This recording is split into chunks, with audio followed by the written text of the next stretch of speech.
All right, we got the inspired part. Now let's get to work. All right.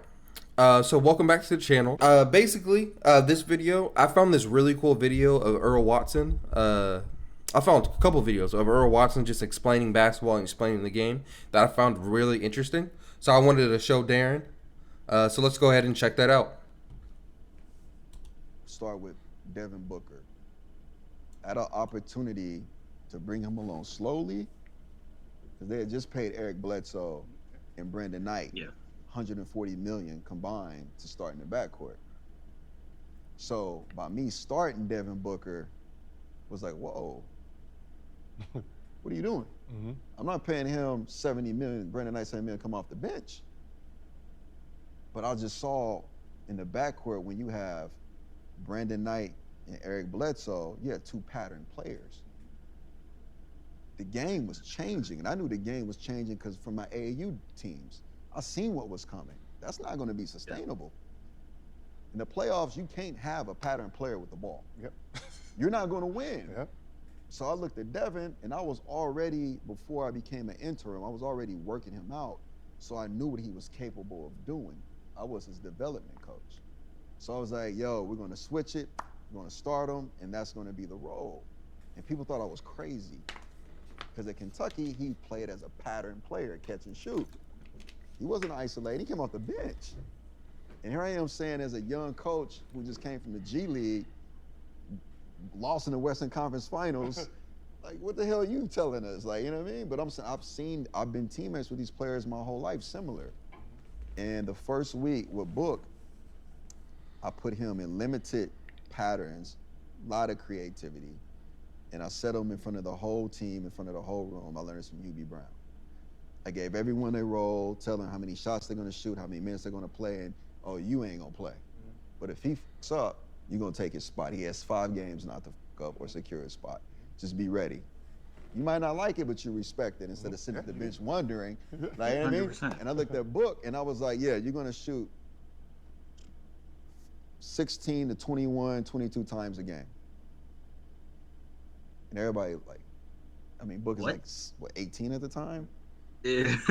And Markieff Morris, we're gonna play out of you. I know you haven't had a successful time here. It's been, you wanna get out, you wanna get traded. We got 2 weeks to the trade deadline. You're gonna be our #1 option. Mid-post, pick and pops, pin downs, isolations, dribble handoffs. You're gonna receive in turn because he's agile with the ball. He reminds me of Paul Millsap. So I started mimicking my time with Paul Millsap, right? And hopefully we get you traded in 2 weeks. What coach has that conversation? I want you here, but I'm also a pro and I've been here. It ain't about me, it's about you. Let's kill all the elephant in the locker room. Anyone that has a problem with Markieff getting 16 to 20 shots a game, 20 plus a game, and Book, raise your hand. Oh, you don't? Cool. PJ Tucker, you're gonna be our defender, our leader, corner threes. Every corner 3 you get, if you don't shoot, I'm subbing you out. Yeah, I can see Right? that. Let's hoop. I mean, yeah. I mean, the truth of the matter is, basketball pretty much, it seemed like it changed overnight. And if you had the foresight to see it in the AAU ball, you were just ahead of the game. So I just think he did the right thing in the situation. Like he just knew his players. Like when you say Morris, Markieff Morris, he does remind me of Paul Millsap today still. Not well, no, actually, I would say he reminds me a lot of Paul Millsap. He did everything 100% right in that situation. You studied what was coming, you realized what you had, you kept it honest as hell and told everybody, hey, this is the situation. You don't want to be here, but we're going to do our best to get you out of here within the weeks that we got. You're going to do this job. If you don't do it, you're not going to do it. Yo, this kid, he's going to be the person that really helps us win the game.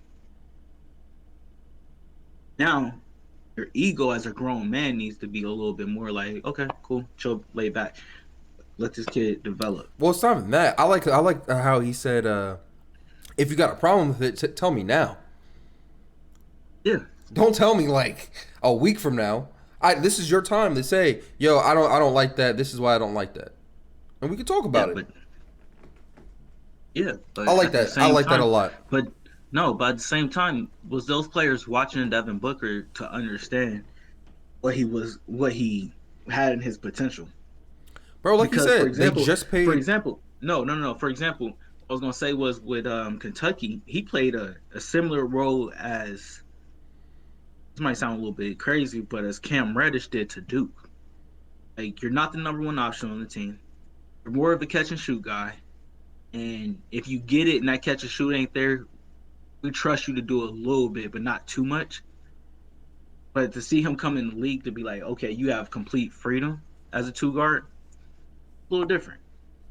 A little different. I don't think that they were watching him to understand, like, yo, this kid could come in and actually take over the franchise. I don't think the Suns players were watching him in college to make that decision, or even practice probably. Especially if Eric Bledsoe, because I remember Eric Bledsoe getting paid, and I remember Devin Booker dropping 70 points in that same season. Eric Bledsoe has been getting paid and moved around since Phoenix. And I remember him with Phoenix. I remember him with Milwaukee, and now he's with the Pelicans. He played at Kentucky too. His game hasn't changed that much over those years. You know what I mean? Mm-hmm. It's not like he's upgraded his game overly too much. We know what he can do. Right. Devin Booker, we wasn't sure what he could do, and then he dropped 70 points. We're like, oh, now we know what the fuck he can do. It makes sense to me, and I understand why people would think he was crazy. But at the end of the day, man, you know what you got. Other people can't tell you, but you got it. You know it. Facts. I just really like that conversation. They have really good conversations on that podcast.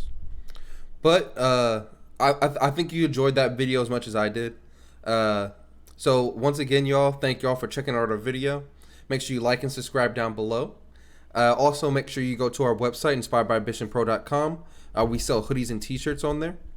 The link is in the bio, right below. Right down there. Also, we're on all social medias, Instagram, Twitter, Facebook. We're on all that stuff. Thank you all again for watching. Peace out. Peace.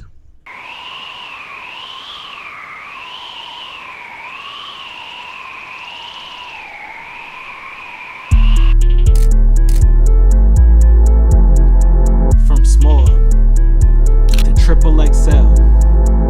All inspired by ambition gear at inspiredbyambitionpro.com.